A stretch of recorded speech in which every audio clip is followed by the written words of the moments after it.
Romance authors are brilliant business people who are right at the leading edge of self-publishing. And I think this is a function of their insane publication schedule. Releasing 12 to 26 books a year gives you a lot of experience. Today, we are going to look at how romance authors have solved the Amazon algorithm.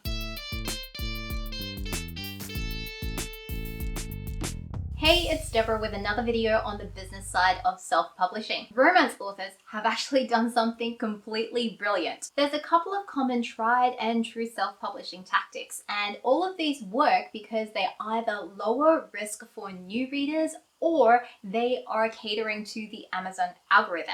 There are some problems though. Free books or books that feel like they're free, such as if you're reading them via Kindle Unlimited, can really devalue books in a reader's perception. Enrolling in KDP Select also means you have to be exclusive to Amazon, which is a very dangerous place to be. While nobody knows the exact specifics of how Amazon's algorithm works, the general principle is actually a matter of public knowledge because about 20 years ago, they actually published it in a scientific journal. Amazon didn't invent the recommendation algorithm, but what they did do was completely revolutionize how it worked. Early machine learning algorithms made recommendations based on similar groups of users. So if I like fantasy books and you like fantasy books, then there's a good chance that you and I will like the same books. But that's not how people actually find new books that they love. Instead, most people rely on things like comparable authors and comparable titles. And that's exactly how Amazon's algorithm works at a massive scale. In the early days of the Amazon algorithm, they were primarily relying on also boughts because the biggest set of data they had was a customer's purchase history.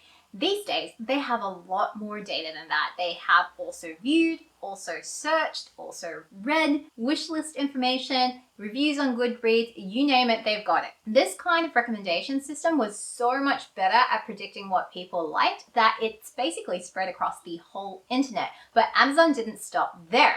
A couple of years ago, they discovered one tiny tweak that massively improved how effective their recommendations were. Customers prefer to watch a newly released movie rather than an old movie. This learning became the foundation of our winning approach.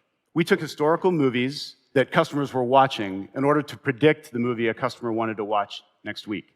And it performed 2 times better than collaborative filtering. That's why Amazon keeps recommending me more progression fantasy novels, even though I would probably really like Pure Nessie because so much of the books I've bought and read recently are all creator books. You've probably heard that rapid release works because it gives you increased visibility thanks to the new releases list as well as an increased boost from the algorithm. That makes the algorithm sound like it's a bit of a mysterious black box, but it's actually quite simple. It's just a numbers game. Because Amazon makes recommendations on how similar one book is to another, every time you publish a new book that is similar to a previous book, that's like a new lottery ticket. And when it comes to entering the lottery, the more entries, the better. That's how romance authors got onto this train of releasing a book every 2 weeks in the first place. But they're still human.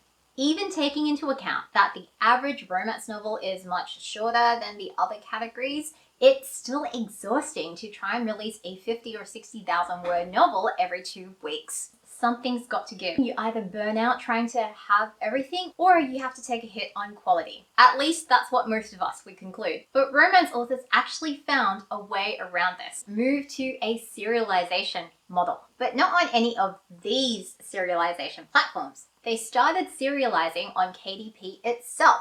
The secret to making this work is the Kindle Short Reads category.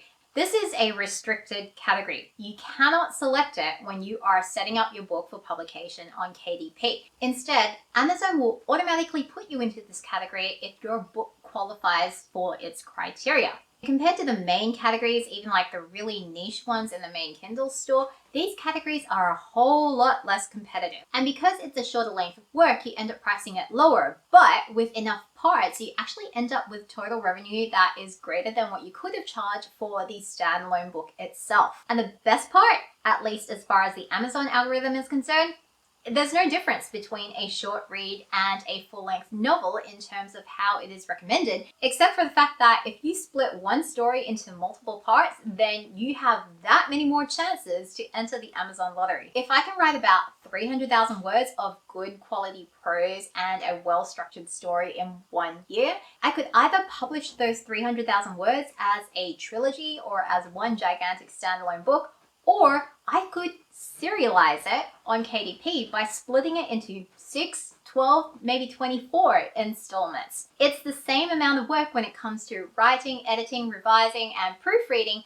There is an incremental cost to publishing each new installment. However, it is not as much of a cost as you might think. It's all on KDP, so you're using the same system and processes as you would for your full-length novels, and the biggest cost is probably going to be if you decide to get a unique cover for each installment. Some authors have even decided to use the same cover art with slightly different variations to indicate the different episodes. It does seem to help if you have different covers for each installment. However, that doesn't seem to be an absolute requirement. And in return for doing what is a relatively small amount of incremental work, you've got a significantly bigger presence in the Kindle store by virtue of just simply having more listings. I'm getting 4, 5, 7 more entries in the Amazon lottery than I would have if I had just published my book as a standalone. And that doesn't even include extending this concept to reader magnets. Now, I would have never thought of this because I read and write fantasy, which means the bigger the book, the better.